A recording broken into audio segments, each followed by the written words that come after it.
everyone. Welcome to DocTalks. I'm Dr. Manju George, the Scientific Director at Paltown Development Foundation, the nonprofit that supports Town. Today, we have the pleasure of having Dr. Manish Sharma from Start Midwest with us. So before we get started, welcome Dr. Sharma, and please tell us how you got involved in running trials and being part of Start Midwest. Sure. Yeah, thank you. Thanks for the introduction there, Dr. George, and for the invitation to be here. I have been doing phase 1 trials basically since I started my oncology career. I did my training at the University of Chicago in hematology oncology. Started my fellowship there in 2008. And right away, I got involved with drug development, and that was an attractive piece of the reason why I wanted to be an oncologist was to help develop new therapies for cancer patients. So it was a big interest of mine, and I was fortunate enough to be at a place where we were doing a lot of phase 1 trials and a lot of active, clinical research. And I got some experience with that in fellowship, and then I stayed on and joined the faculty at University of Chicago and was there for 6 years, from 2012 to 2018. And at that time, I had an opportunity to come here to Grand Rapids to join this very unique organization here called Start Midwest, which is dedicated to phase 1 clinical trials for cancer patients. And it's kind of a unique setup. We're embedded within a large, community oncology practice.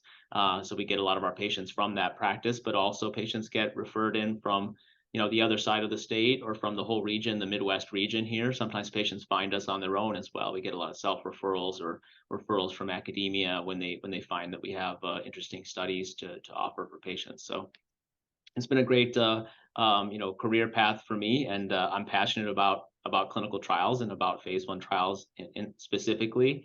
And I've had amazing experiences interacting with patients, families, and really helping to propel the next generation of drugs forward to hopefully improve outcomes for our patients. Okay, thank you for telling us all about that. I think we can get started now. Yeah, perfect. When people have questions, please type them in chat, and then we will get to them at the end of the call.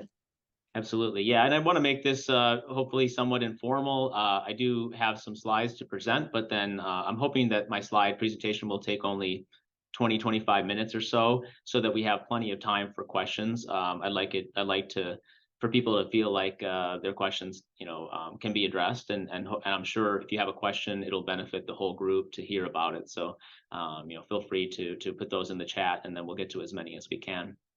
So I titled my talk, phase 1 clinical trials for metastatic colorectal cancer, with a focus on precision oncology. Phase 1 is a large topic to cover. So I'll give some broad strokes about it, but then also sort of hone in on some precision oncology, therapeutics that are coming down the pipeline. I know that Dr. George had pointed out that there was some interest in one of our publications recently from a presentation that we did at ASCO and published in Cancer Discovery. So I'll get into that a little bit toward the end of the talk. So I wanted to dedicate this talk to in loving memory of my patient, Gretchen Klobuchar, who has had a long battle with her cancer, and unfortunately recently passed away this past weekend. After being at this for many years, and she was a very kind and genuine and humble person. Who really was very well loved in the clinic here by all the staff that she worked with, and myself as well. I look forward to seeing her all the time. And the other thing about her that I think is very appropriate for this talk is that she was very passionate about clinical trials. She participated in several clinical trials with me as her doctor, and she also was a very active member in the Paltown community, and I'm sure many of you know her. And she inspired me to continue to do the work that I'm doing, and will continue to inspire me going forward. And so I want to keep her memory in mind as we go through this. And I know Don and family are watching as well. So you're in our thoughts and prayers. Everybody at Start Midwest misses Gretchen, and we will continue to be inspired to develop better therapies for patients going forward because of patients like her. So these are the learning objectives for my talk, to understand the objectives of phase 1 clinical trials. to understand basic inclusion criteria for phase 1 clinical trials, who is eligible for these kinds of studies, to understand the concept of precision oncology, and to understand the role of tumor molecular profiling in precision oncology, as well as to discuss examples of precision oncology phase 1 trials for colorectal cancer patients. So hopefully we'll be able to get to all those topics and address some of your questions as well. This is just a quick overview of kind of the phases of clinical research. So, when we talk about phase 1 clinical trials, it helps to put that in context. What is phase 1 and how is it different from phase 2 and phase 3 trials? So phase 1 trials typically are smaller studies, and these are what we call first-in-human dose escalation studies, oftentimes the first time that new drugs are being tested in humans after they've undergone preclinical testing in the lab, as well as animal testing. They make their way into the clinic at places like Start Midwest, and we do these studies with small numbers of patients. Typically, they often include patients with what we call advanced solid tumors, which is to say that this is not a group of patients that all has the same type of cancer. Oftentimes, patients with different types of cancers enroll in these studies. And the objectives are really about safety and tolerability. So I think one of the things that oftentimes gets asked is, how is phase 1 different than phase 2 or 3, or do you have any of those kinds of studies? And I explain that the phase 1 trials is where all drug development has to start, because first we have to establish that drugs are safe and tolerable before we can really get into the full examination of whether they work for a particular type of cancer. And so that's really the objective in phase 1. We seek to determine what we call the recommended phase 2 dose, or a range of doses that we will use going forward with the drug. So at the beginning of phase 1, we don't really know what the doses are going to be, in future studies. And by the end of that study, you hope to have decided on that. Phase 2 trials are more what I would call medium-sized trials, and the objective of those studies is to establish preliminary evidence of efficacy. So phase 2 is kind of where you make a go, no-go decision about a drug. Is this going to be one that we really want to carry forward and pour more resources into and study more patients because we think it has a chance of succeeding and making it all the way to FDA approval? Or is this a drug that is, we feel like there's not enough there to make it worthwhile to carry it forward? So that's kind of the proving ground, if you will. And then phase 3 trials are large studies, oftentimes hundreds of patients in size. The objective is to establish efficacy compared to an existing standard of care in a specific patient population. So these are more, very carefully designed studies, oftentimes randomized trials, and these are what we call registration studies also, that lead to possible approval by regulatory agencies, which in the US is the FDA. So this is an example design for a phase 1 clinical trial. I took this from one of the trials that we actually have open here at Start Midwest. The name of the drug is not important here. So I wanted to more get across the concept of how these studies are designed. So you'll see, for this particular study, we started at a dose of 0.3 milligrams per kilogram. So the dose is based on body weight. And this is not an unusual way to design a study. You start with a low dose that's determined from preclinical testing and animal testing, and then you escalate the dose over time. So the first group of patients in this study would get 0.3 milligrams per kilogram. Then if they do well and don't have any what we call dose-limiting toxicity, severe adverse effects from the drug, then the next group of patients would get 1 milligram per kilogram. The next group of patients would get 3 milligrams per kilogram, then 10, and then 30. So you're escalating the dose in subsequent groups of patients over time, and looking for what we call the maximum tolerated dose, the MTD, and the recommended phase 2 dose, RP2D. And here it says 3 to 6 subjects per cohort. Sometimes you could expand it. This is what we call a typical 3+3 escalation, where you do 3 patients typically in each cohort, but you could expand to 6 if need be. And then that's sort of the part 1 of the study. And then oftentimes these studies will have what we call dose expansion cohorts as well. And that's where you're looking at larger numbers of patients within certain populations of cancers. So in this particular study, they wanted to look at mesothelioma, gastric cancer, and colorectal cancer. So colorectal was one of the dose expansion cohorts on this particular study. And that's oftentimes the case for a lot of phase 1 trials, is that they will select certain tumor types to explore further once the dose has been determined, once we know what dose is safe and tolerable. So these are just basic inclusion criteria for phase 1 trials. These are generally offered to patients with metastatic cancer, which means that their cancer is incurable. Phase 1 trials are for that population in particular. And usually, to be eligible for a phase 1 trial, patients need to have had progression of their cancer or have been intolerant to the standard therapies that exist. And this typically corresponds with FDA-approved therapies that are considered standard of care. In the case of colorectal cancer, I listed them off here. Typically, this would include 5-FU and/or capecitabine, oxaliplatin, irinotecan, cetuximab or panitumumab, if indicated. There are certain populations who are not indicated to get those monoclonal antibodies that target EGFR. And then bevacizumab. There's a drug called trifluridine tipiracil, also known by the brand name Lonsurf.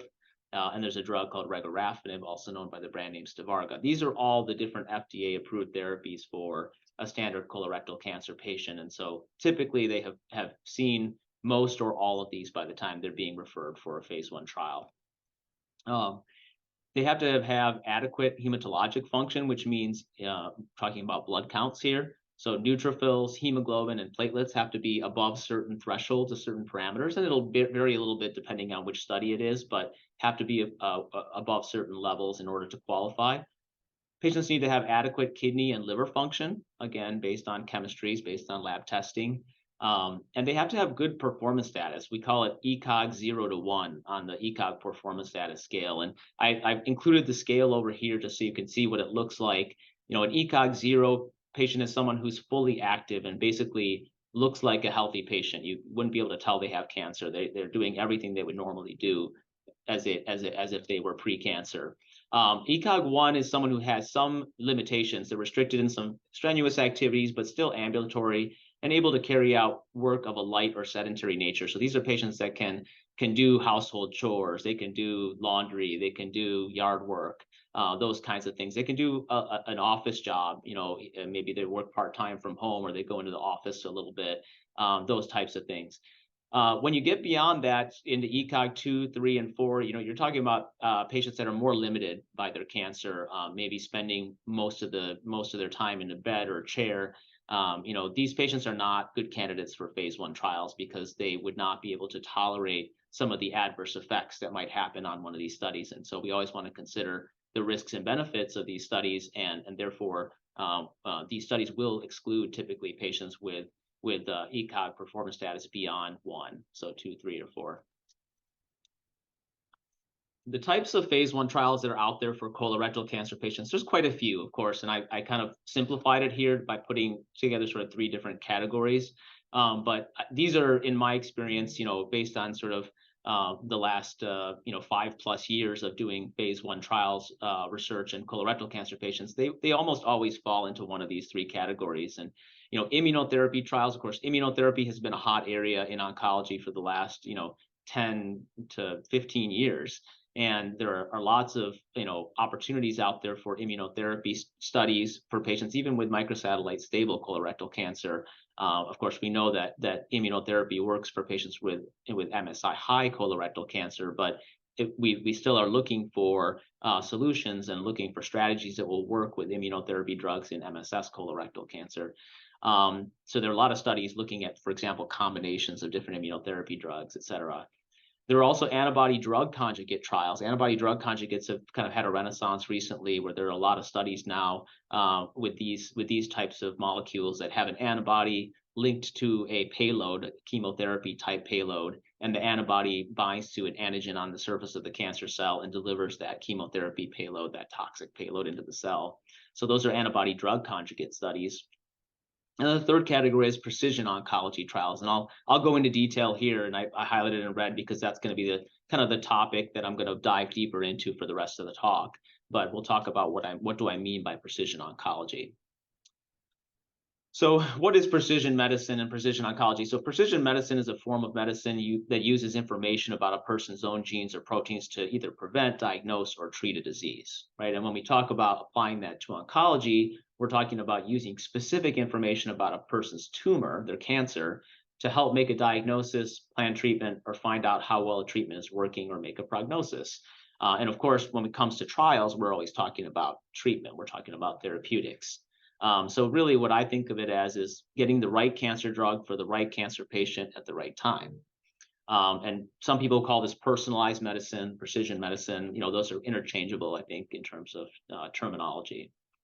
So this is sort of the old paradigm, that what I would call non-precision medicine, the one size fits all, paradigm, where if you take 3 different patients with colon cancer, the red, the blue, and the green patient, you give them all the same treatment. You don't give anything different based on anything you know about their cancer. You just know that they have colon cancer, and so they all get full fox, or they all get full FOLFIRI, right? And this was the old approach, and some patients would respond to that treatment and some patients would not, right? So you kind of get mixed results in that type of approach.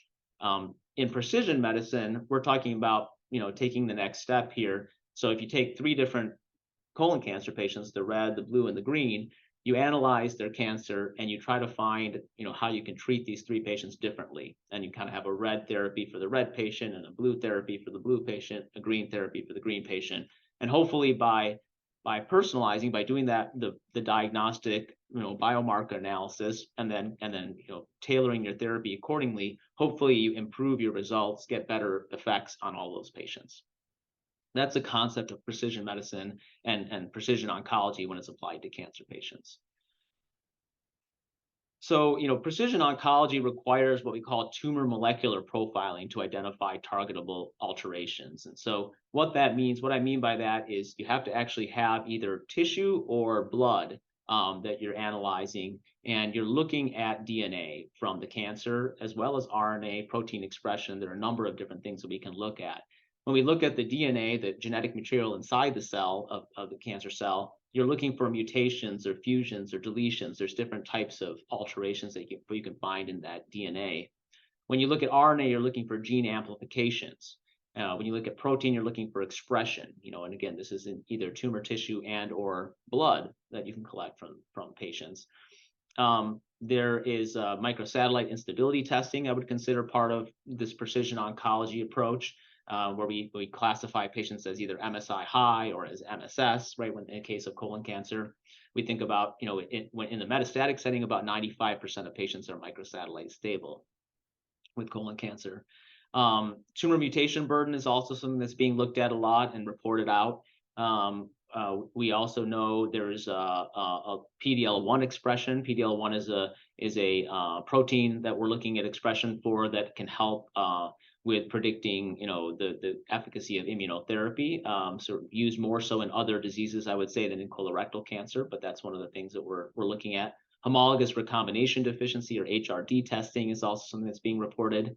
And there are multiple companies or hospitals that provide these kinds of services that you can get a report, back from, so depending on what your oncologist sends it off to, you'll get a different test depending on which company they're using, which vendor. But these are some of the ones listed here, and this is not meant to be an exhaustive list necessarily, but Caris, Foundation Medicine, Strata, Tempus, Garden Health, NeoGenomics, Myriad Genetics, and then a number of cancer centers and hospitals have developed their own tests as well that they will sometimes use. And you can see some of these are used on tissue, some of them are used on blood, some have both options. So we can always sort of do this type of testing no matter the situation, whether you have tissue or don't have tissue. You can always send something off because you can always do it on the blood, even if you don't have tissue available for whatever reason, or don't have a location of a lesion that's easy to biopsy. So these are examples of reports, and I just took this. These are some of my patients where I blacked out their names, obviously, to protect their privacy. But this is an example of a Caris report on one of my patients. This particular patient had a KRAS G12V mutation, which is a common one that we see in colon cancer. And you can see they also had something called a PIK3CA mutation that's identified here. But this is just to give you an example of what do these reports look like, what are we seeing? They break it down into a category of results with therapy associations. So ones that we know exactly what to do with the result. We know how the result affects the way we're going to treat the patient. And other ones where they're what we call cancer type relevant biomarkers. We don't necessarily have therapies maybe that are contingent on these results, but they are relevant, mutations that, maybe they're going to be relevant for clinical trials, for example, which we'll talk about in a bit. So that's an example of a KRAS test. This is a Foundation 1 liquid test on one of my patients. Again, similarly, you see some of the outputs that you get here: the tumor mutation burden, the microsatellite status, the tumor fraction, we call it. And then the genomic findings here include a number of different mutations that were found. So in this particular patient, a KRAS G13D mutation was identified, and then a number of other ones here as well. Again, you can have sort of highlights of, they talk about clinical trials later on in the report, and they also talk about, the fact that this patient shouldn't get cetuximab or panitumumab because of that KRAS mutation. That's well known that we would not use those types of therapies for that, for a tumor that has that mutation. This is a Garden 360 test. So again, very similar, this patient had a KRAS G12V mutation as well, identified now in the blood instead of on tissue. They also happened to have a HER2 mutation as well, and a few others as well. So, again, tumor mutation burden, MSI status, MSI high was not detected in this patient. So this is an example of, different types of reports that look slightly different depending on which company is running the test. But the bottom line is you're getting valuable information about what's going on in the cancer. And this is all essential information that is needed to do what I call precision oncology and to be able to qualify for clinical trials that are relevant to precision oncology. So there's a big project called the AACR Project Genie that some of you may have heard of. But this is, where it's a publicly available, data set, and, the American Association of Cancer Research has conducted this product and funded it, and they've sequenced more than 150,000, samples of patients' cancers, and have made that data publicly available. So, and that includes, you can see how many samples they have for all of these most frequent cancers that are out there. And colorectal is number 3 on the list here, just after lung and breast. So there are, almost whatever this is, 9 or 10,000, or actually, sorry, 14,000, 15,000 colorectal cancer, samples that have been analyzed to be able to identify and understand what the biology is, what the mutations are that are present in these kinds of tumors. And from those data, they've been able to make this kind of pie chart, that shows you, what are the percentages of mutations that we see in colorectal cancer. So the most frequently mutated genes in colorectal cancer are TP53 and APC. Unfortunately, we don't have therapies that specifically target TP53 or APC, but they are frequently mutated in these cancers. You can see that KRAS G12 mutations are frequent, 29% or so here. KRAS non-G12 mutations, another 14, 15% here. And then you have other ones like PIK3CA, et cetera. BRAF mutations, of course, are targetable, and 11% of patients have those. So it's very interesting to see this chart. Of course, there's going to be overlap because, as I showed you on some of those example ones, a single patient's cancer can have multiple different mutations. So that's why these numbers don't add up to 100%, because, of course, many of these, many samples will have more than one of these mutations, and sometimes 4 or 5 or more in one cancer. But this gives us an idea of what we're looking at and how you might think about it from a drug development angle about what are we going to target with a therapeutic approach. So when you look at colorectal cancer and compare it to other cancers, this is just for KRAS mutations. It's interesting to me to see that, the frequency of specific KRAS mutations actually is quite different depending on which cancer you look at. So, for example, there was a therapy developed for lung cancer that targets G12C, KRAS G12C mutations. However, G12C mutations are only a very small minority of colorectal cancer KRAS mutations, right? So for colorectal cancer, the more common mutations in KRAS are G12D, G12V, and G13D, and then G12C comes fourth. So these are, obviously hot areas where we would be very interested in developing targeted therapies, precision oncology therapies for these types of mutations. And there are a lot of efforts going on to try to do that right now. And you can see how pancreatic cancer, likewise, G12D and G12V are the more common ones here, among others. So we have to think about KRAS sometimes a little bit differently depending on which cancer we're looking at. These are examples of precision oncology phase 1 trials for colorectal cancer patients that are just open at Start Midwest. These are, and obviously, we're only one center of many centers around the country and around the world that are doing phase 1 trials. But I thought it would be just interesting to give you a little snapshot of, for example, some of the things that we have open here. We have a study of a polymerase theta inhibitor that's looking at what we call DDR pathway alterations. DDR stands for DNA damage repair. So BRCA1, BRCA2, and a long list of other ones that are in that group would be the target for that particular therapeutic. We have a study with a CHEK1 inhibitor that is looking at tumors with oncogene amplifications. Those include BRAF, KRAS, and again, a long list of many others as well. So that's relevant to some colorectal cancer patients and patients with other types of tumors as well. We have a study with an immune stimulating antibody conjugate that is looking at any tumors that have HER2 amplification, what we call ERBB2 is the name of the gene, or HER2 being the protein, having that amplified. And there are colorectal cancer patients who do have HER2 amplification who are candidates for this type of study. In fact, we just consented a patient recently who falls into that category. We have a study with a BRAF inhibitor that's looking at what we call class 2 and class 3 mutations. These are the mutations that are different than V600E, which is the most common BRAF mutation that we see in colorectal cancer. But these other ones, although infrequent, are still present in some patients, and the idea is to try to target those with this particular therapy. There's a KRAS G12C inhibitor that is obviously for patients who have KRAS G12C mutations in their tumor. And this study is open right now. We've enrolled a number of patients on it.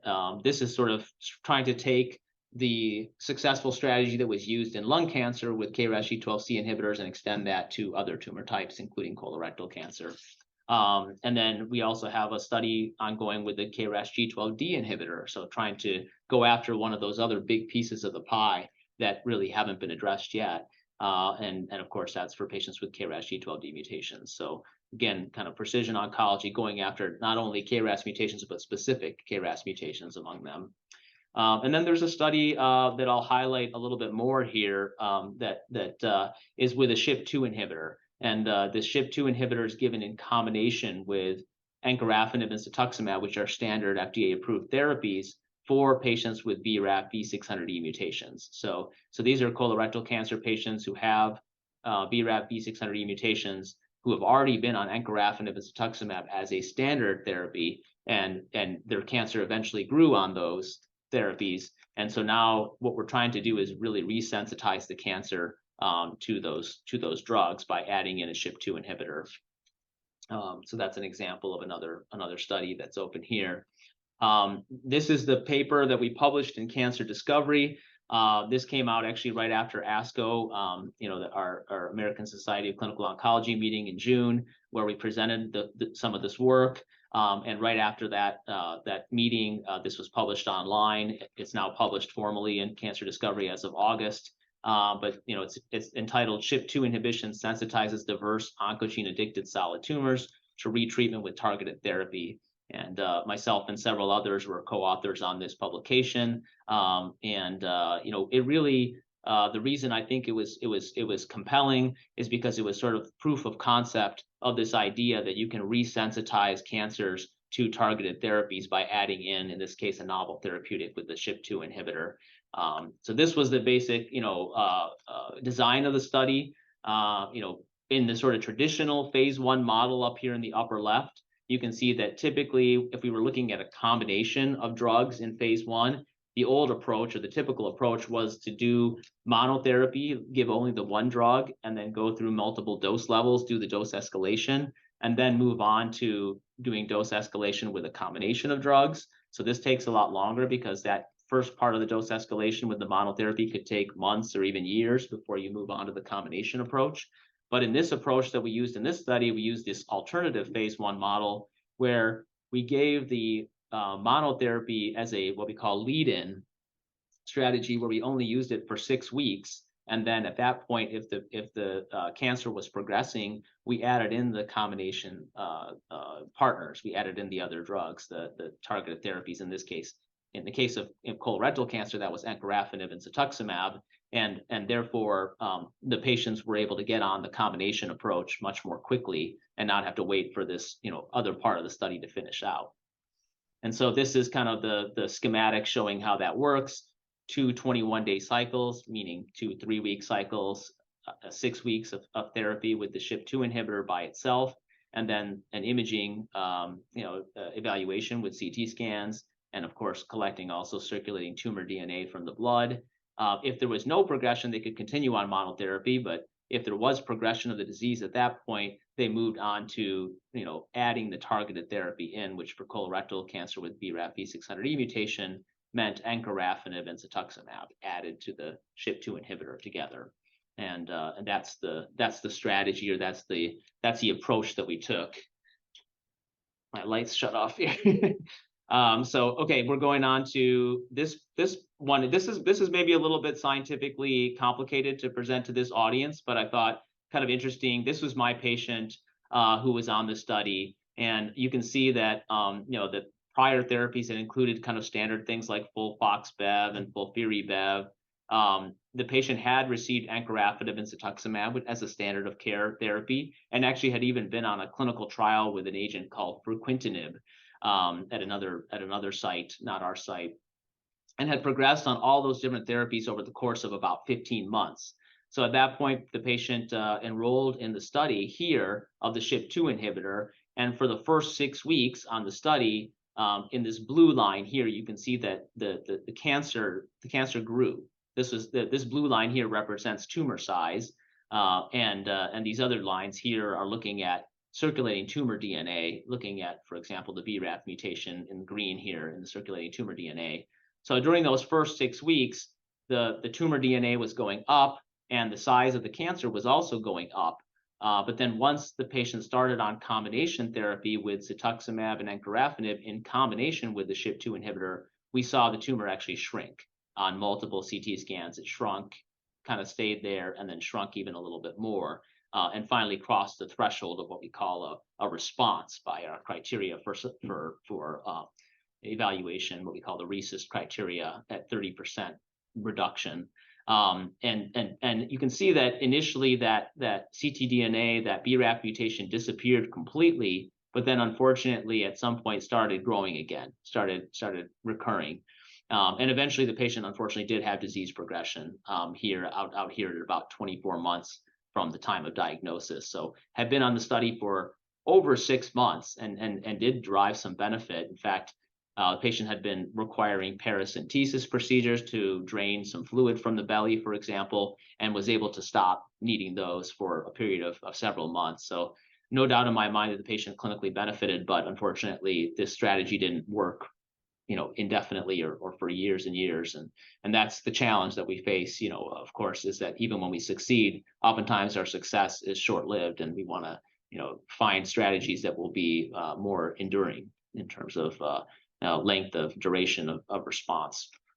These are just some CT scan images that show the response, the changes over time. So this was the baseline scan here showing a tumor here in the abdomen that got bigger by week 6 when on the monotherapy with the drug, and then shrunk again, by week 24. This is week 24 scan. So about 18 weeks later, you can see it's much smaller than it was here, and even the fluid that was surrounding it in the belly here had gone away. So that was sort of symbolic of the time course of improvement here with the patient on the study. So wanted to kind of give you that little flavor of what I can share this information because it's publicly available. This is published information here.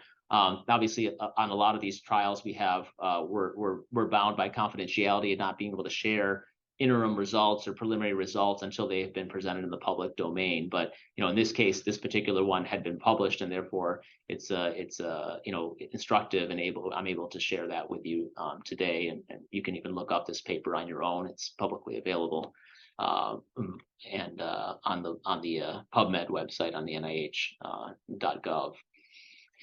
So I think that's really all I wanted to talk about today. I think these are just some take-home points I wanted to kind of bring home, and then I'm happy to take some questions. But I think phase 1 clinical trials are an important part of the drug development process, and I hope I've communicated that with you today. Primary objectives being safety and tolerability, but of course, patients can benefit from being on these studies, and there's many examples of that. Both in my clinic as well as in clinics across the country and across the world. Precision oncology is the standard of care in 2023 and will impact, I think, even more patients in the future. We're rapidly moving away from a one-size-fits-all approach and moving more toward, identifying specific mutations in people's cancer and trying to target those with therapeutic approaches. I think all patients with metastatic colorectal cancer should have tumor molecular profiling completed. And this is not just my opinion. This has been something that's been published and expressed by expert opinions, expert groups and guidelines all across the country and across the world. So that's something that we should be doing as a matter of routine. And there are many phase 1 clinical trials available for metastatic colorectal cancer patients with specific molecular alterations, in this case, referring to things like gene mutations and or amplifications. I gave you some examples of ones that are open here at Start Midwest, but of course, these change over time and, trials close, other trials open. We have other ones that are coming down the pipeline. And of course, there are many other centers, of course, around the country too, that are doing this kind of work. And I think a big take-home point, I'm sure, for everybody in Colon Town is how important it is to look for clinical trials to be able to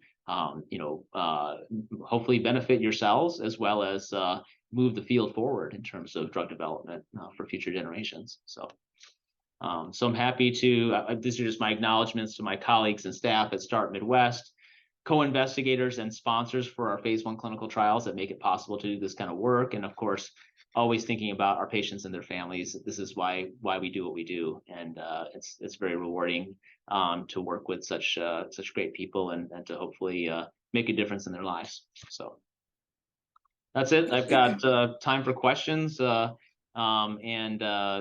think we can probably exit sharing my screen and probably look at the chat here to see what you all would like to know about.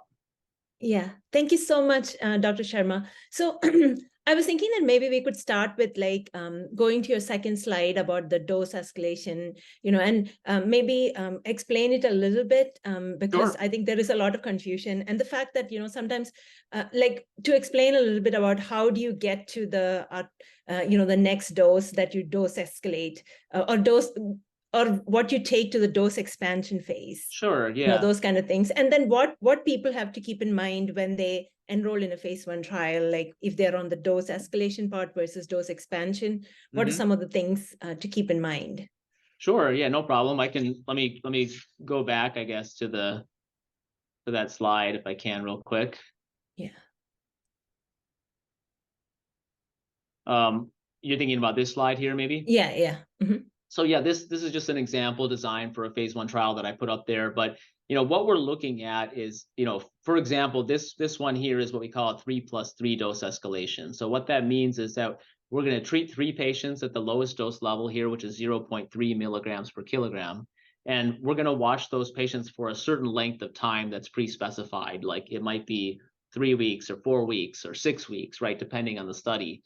I would say average is about 3 or 4 weeks. But during that time, what we're looking to see is, are there any severe adverse effects that are attributed to the study medication? So, of course, cancer patients have complicated medical histories, and sometimes they end up in the hospital for one reason or another, or they have a blood clot, or they have something else happen, a bowel obstruction, whatever it might be. But what we're really most focused on during that time is is adverse effects that are related to the drug. So if we give somebody a drug and they have severe diarrhea, or they have severe nausea or vomiting, or they get hospitalized with a certain, for a certain reason, and we think that's related to the drug, then that would be what we call a dose-limiting toxicity. That would be something that is indicating that the drug is causing some adverse effect, right? And that would be taken into consideration as far as how much further we're going to escalate the dose, right?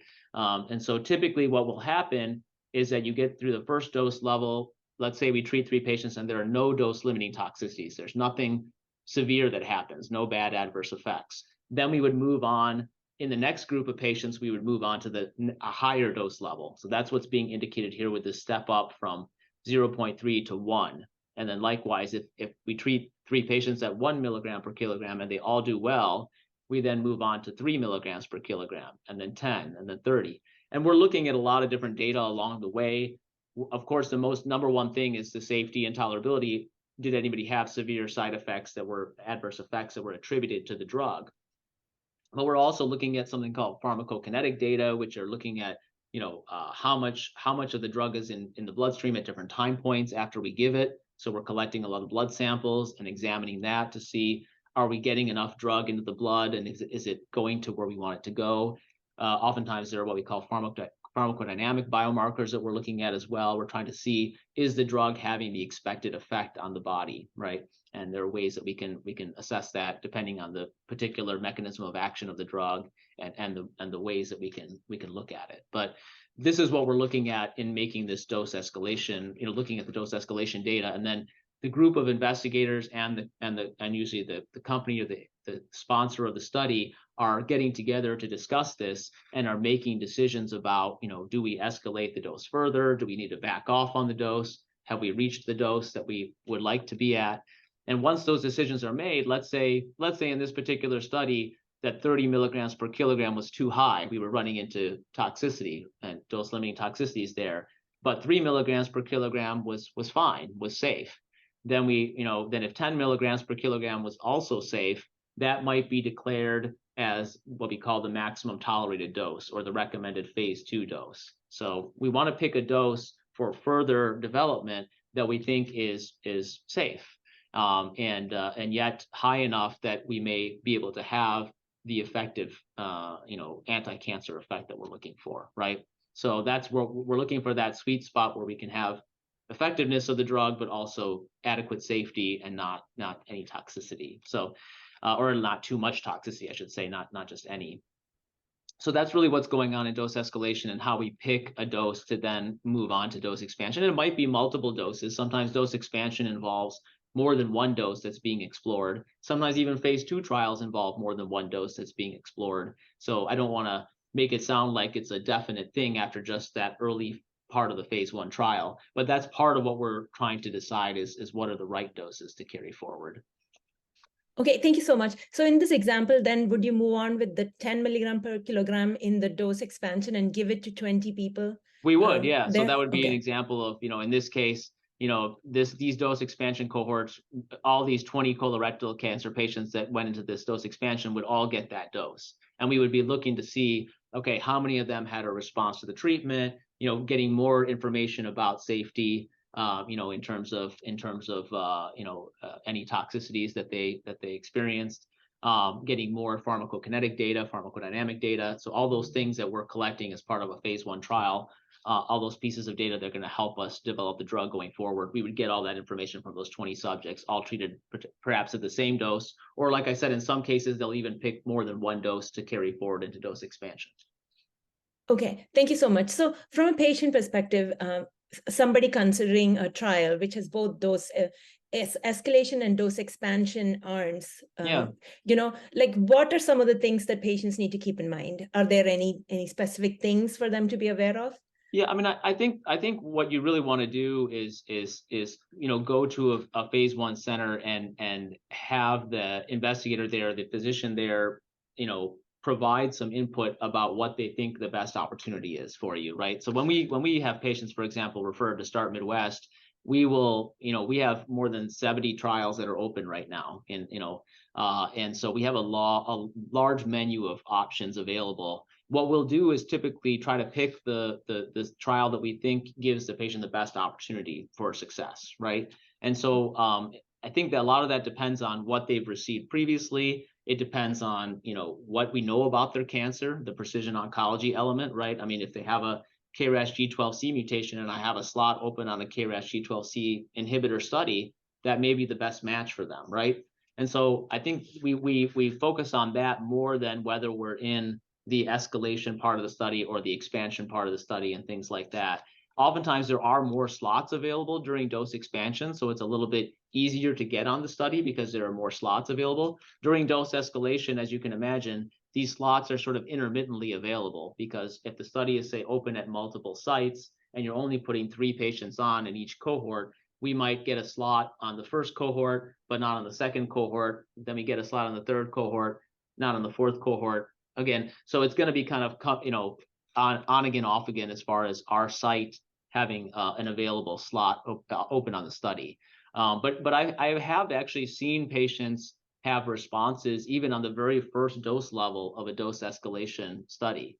So, you know, I would say it's not an assumed thing, or it's not a truism that if you're on the dose escalation part of a study that you're not going to have any benefit or you're not going to have a response to the treatment. I think that's oftentimes what people are concerned about, but you know, we don't know what the dose is that's going to lead to you know, an anti-cancer effect ahead of time, because these are first in human studies. We're learning everything from the beginning, and so we don't want to make too many assumptions about when we're going to see an effective result versus not. But of course, once you, if from a patient perspective, if you're the kind of patient who wants a drug that has a little bit more experience behind it, has a little bit more data, you know, then obviously going on a dose expansion part of a study is going to have that advantage. You know, you have a little bit more information. We think we know the dose, and we have a little bit more clarity on what dose we should be giving.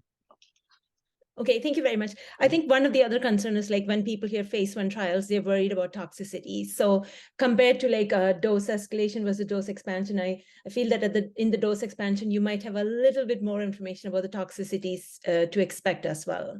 For sure, right? Yeah. I mean, I think that I've seen severe toxicities happen on any part of a study, right? I mean, you can see it during dose escalation, you can see it during dose expansion. So there's no part that I would consider completely safe or you're never going to have a toxicity, you know, because we are giving drugs. These are active drugs, and they can have unintended effects, you know, on the body, you know, separate from what we're trying to do in terms of the anti-cancer effect.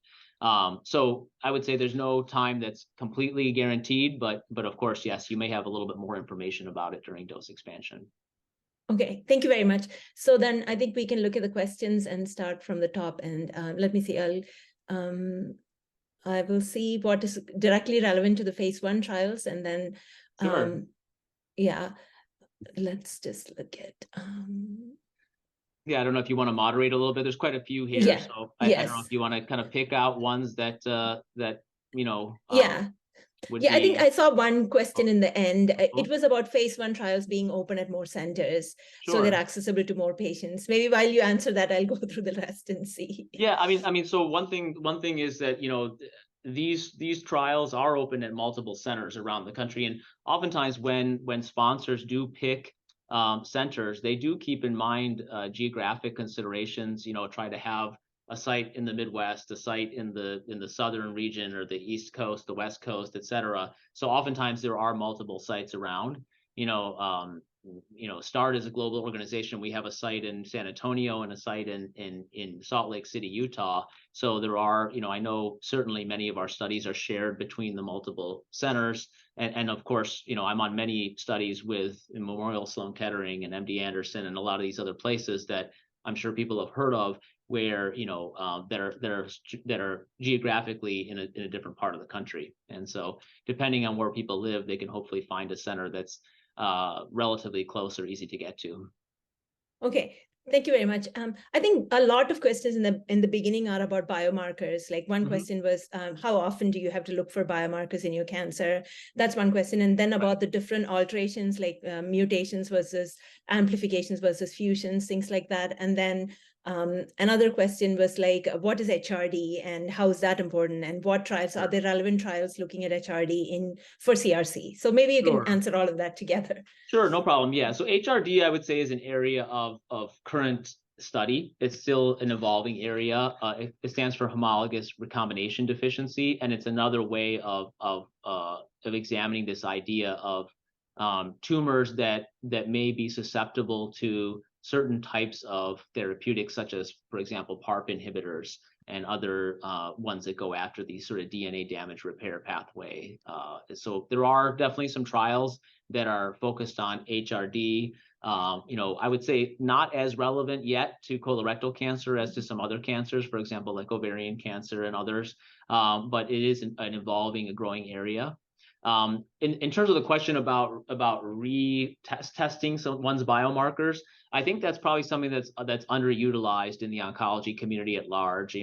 Oftentimes people will get a Caris test or a Foundation test or a Tempus test or whatever company you're using early on when they are first diagnosed with metastatic disease, and then it doesn't get rechecked for many years, sometimes afterward. And that's something that can easily be sent off again, and oftentimes without concerns about cost or insurance not covering it, et cetera, because it can be justified clinically as this patient has now been on multiple additional therapies, and now I'm wondering if the biology of their cancer has changed in a significant way, where I want to know that I'm targeting the right types of mutations at this point in time. So we definitely do send a lot of, and oftentimes when we send it the second time, we might do it off the blood and look for circulating tumor DNA because it's convenient, it's easy, you don't have to do a repeat biopsy, et cetera. There's nothing wrong with doing a biopsy and sending it off on tissue as well,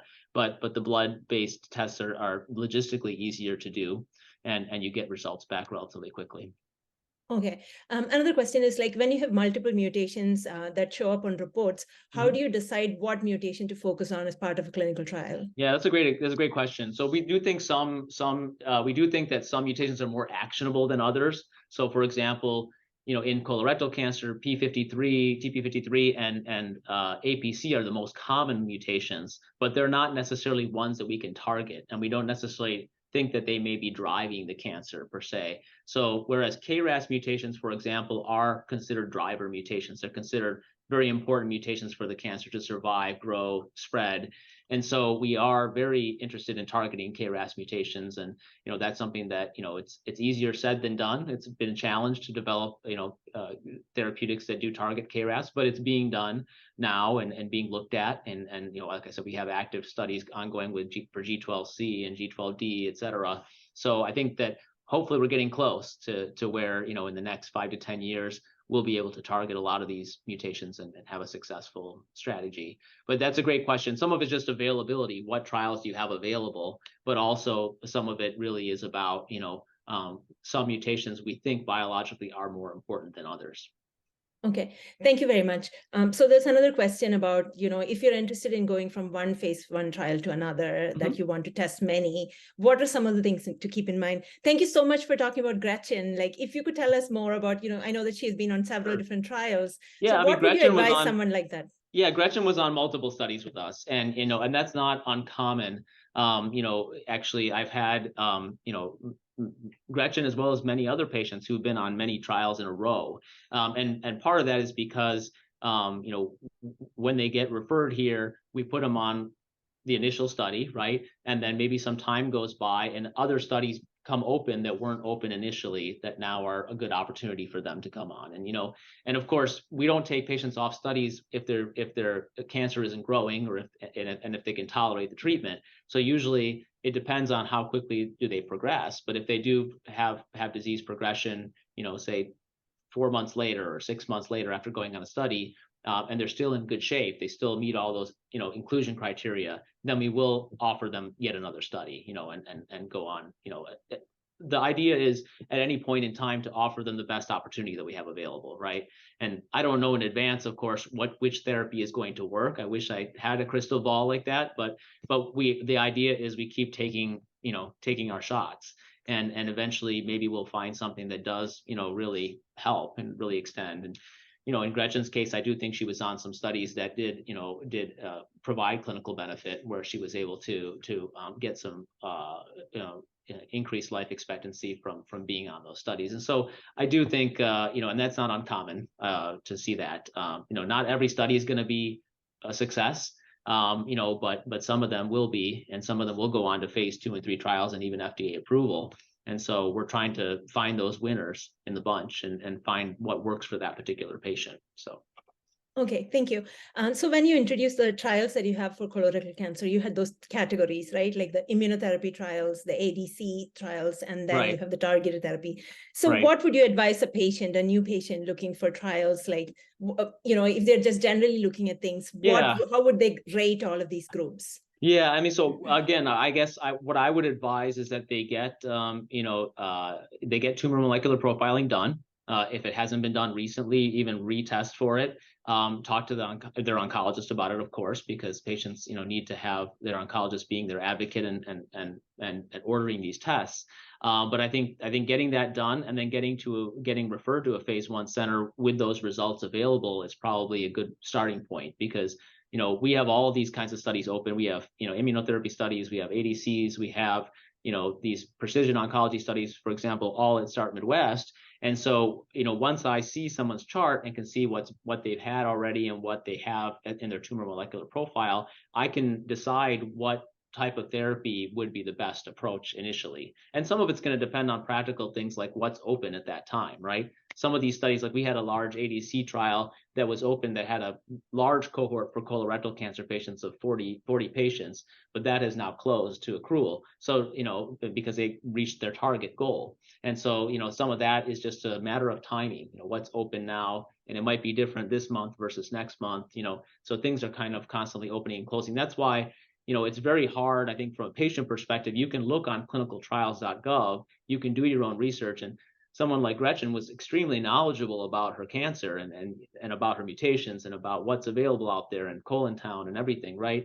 But ultimately you have to talk to somebody who's a provider and investigator at that site to know what's truly open and what's truly available and what they think would be best as a fit, and then there's the practical limitations of things like, do you want to travel? Do you want to get on a plane and travel and be on a trial somewhere where that's far away from your home and takes you away from your family? So I think there's a lot of considerations that have to be, put together to kind of make the best decision. But I think getting everything tested and then going to a center and getting an opinion is probably a very good starting point. Okay, thank you very much. So this is a specific question about START. So the question is, how does one become a patient of START Midwest for clinical trials? Sure. Is there health insurance state specific and not in your own state? So that's one part. The second part is, we hear a lot about phase 1 trials in tertiary cancer centers like MSK or MD Anderson. Sure. We don't hear so much about Start Midwest, or other, groups that run phase 1 trials. So what can be done so that patients, and I also think that there is also certain, assumptions made about the larger centers versus smaller centers running phase 1 trials. So what kind of advice can you provide to patients looking for? Sure. I mean, I would say for starters, that a lot of these data are not published or publicly available on who are the big centers and who are the small centers and all those things. I mean, it depends on how you define it. These are great places. I have nothing, but good things to say about Memorial Sloan Kettering and MD Anderson and all these places that are out there. But, we're a large center for phase 1 trials. We treated more than 200 patients last year in 2022, and we're on pace to get to roughly the same number this year. So that makes you a large phase 1 center, right? And so and we have a lot of trials to offer. Many of the same ones. I'm on teleconferences every week with investigators from those places like Memorial and MD Anderson. So we are all working together. I mean, this study that we presented, the SHP2 inhibitor, that's with Alex Drillen is from Memorial Sloan Kettering, and Tim Yap is from MD Anderson. We're all co-authors on that publication together. So this type of work is being done at multiple sites around the country, and certainly pharmaceutical sponsors know about Start Midwest and are bringing their trials to us. So I think we just have to get the word out. I mean, I think when it comes to phase 1 trials, practically speaking, you want to try to go somewhere that you can get to easily. So it's not going to be super practical for someone to come from California or Florida to Grand Rapids, Michigan, right, for a trial. So I would encourage them to seek out a center that's a little bit closer to see if there's an opportunity there first. But certainly for anybody in the Midwest region, or we do treat patients. We've treated patients from Indiana and Illinois and Ohio, in the surrounding states around all over Michigan, of course. So we do take patients from out of state even, and we've even had patients come from Ontario, from across the border here in Canada. So, people are willing to travel sometimes for these types of opportunities, and we're happy to explore that. But I would say first, be aware of what's around in your area, and seek out, a center that's nearby. It doesn't have to be one of those big name ones. It could be an academic center. It could be a community oncology center that does phase 1 research. And most of us have websites. We have availability, and you can look on clinicaltrials.gov and find out what's out there too. Okay, thank you very much. I think this will be the last question before we leave. So there has been some, a lot of patient concern about like monotherapy trials where you have one targeted therapy drug. Sure. I mean, your approach, what you did with SHP2 was really, novel, and where you're combining, FDA-approved combination therapies and then adding on something on top, right? Right. So do you have other trials planned, or what advice do you have for someone looking for monotherapy trials in colorectal cancer? And first of all, I would say monotherapy trials don't necessarily mean that a drug won't work, right? So, we have a very, I presented data at ASCO from our AbbVie 400 study. That's an antibody drug conjugate that was a monotherapy, in advanced in solid tumors, including colorectal cancer. And that's actually the study that I mentioned that had a large cohort, of colorectal cancer patients. So, and this is all publicly available information. I'm not divulging anything, that's confidential. You can look at the ASCO abstract and all those things. But, we did see responses, in that study and in colorectal cancer patients, as we presented at ASCO back in June. And so monotherapy doesn't mean that it won't work. I would say that, monotherapy, if it's the right drug, could be quite successful of an approach. There are other times where combination therapy is necessary, like in the SHP2 inhibitor case, where we were using that drug to resensitize the cancer to the FDA-approved therapies, ANCO and Cetux. So it really depends on the mechanism of action of the drug and how it works, but there are some drugs that are designed to work as monotherapy and others that are going to work much better in combination. So I would say that's a scientific question that really, hopefully, you can get an expert opinion about from a phase 1 investigator to be able to, give you the best advice on which of these is a better option. But if you go to a center with multiple studies open, hopefully that investigator is going to give you, offer you something that gives you the best chance of success, regardless of whether it's monotherapy, combination therapy, dose escalation, dose expansion, et cetera. Okay, so the next question is like, people, when they hear about Start Midwest, when compared to like a large center that they have heard of, I mean, sure, it's just how much they hear about it. They're right. worried about getting on a phase 1 trial. So what can you say to like, tell them that, what is going on in a trial center such as Start Midwest? I mean, I think what's going on is really the same thing that's going on at any of these other centers. I mean, I'm a full-time phase 1 investigator. I'm a principal investigator on more than 30 phase 1 clinical trials. Very experienced investigator, and we take it very seriously. And I mean, we are seeing our patients ourselves, or my colleagues. Obviously work as a group, but myself and my colleagues are seeing all these patients day in and day out. If they get hospitalized, we're following them in the hospital. We're coordinating that care across the spectrum. If they get hospitalized at their local area, 2 hours away or 3 hours away, we call and talk to the team there and get on the phone and coordinate all of that. So, it's a high level of care that we're providing. I think that's something where, people have to come and see it for themselves and understand it that way. But, obviously, Don and others know kind of what we do at Start Midwest. People who have come here have been happy with their care. But I think at the end of the day, I wouldn't get too caught up in what is the name of the place and all that. come visit the place, talk to the investigator, the doctor, and see what you think about it and develop that relationship, without getting too caught up in names and those types of things, because a lot of that depends on, who's advertising, who's marketing their name out there, who's buying up spots on NPR and things like that, and that's not necessarily the end game. I mean, I think what's important is for patients to be comfortable with the care that they're getting. And I think that's kind of what I would say is just, and I'm not saying everybody should come to Start Midwest. I really think that what I want to communicate is that although we're happy to have plenty of referrals and we need those, we like to have patients, we'd like to treat as many patients as possible, here. I want people to find the right clinical trial for them, no matter where it is, and whether that be a phase 1 trial, whether it be a phase 2 or 3 trial, whether it be whichever part of the country it might be in. But the important thing is the more clinical trials we do, the more we're going to succeed in drug development and getting better therapies out there for patients. So. Okay, thank you so much.